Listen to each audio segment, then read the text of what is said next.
शिर्डी आंतरराष्ट्रीय विमानतळाजवळ असलेल्या काकडी विमानतळाच्या शिवारात आज पहाटेच्या सुमारास बाप-लेकाच्या घडलेल्या दुहेरी खून प्रकरणाने संपूर्ण परिसर हादरून गेलाय।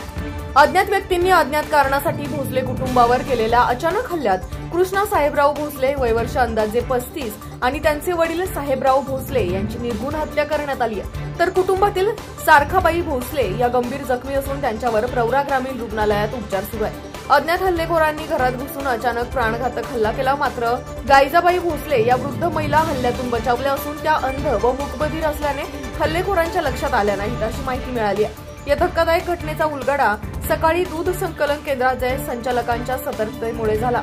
सकाळी दूध घेण्यासाठी कोणी न आल्याने त्याने शेजारील शेतकऱ्याशी संपर्क साधला। शेतकऱ्याने घरात जाऊन पाहणी केली असता ही खळबळजनक घटना समोर आली। यावेळी घटनास्थळी शिर्डी श्रीरामपूर येथील मोठा पोलीस बंदोबस्त तैनात करण्यात आला असून वरिष्ठ पोलीस अधिकारी तपासासाठी दाखल झाले। आरोपी दुचाकीवरून फरार झाल्याचे प्राथमिक तपासात समोर आले।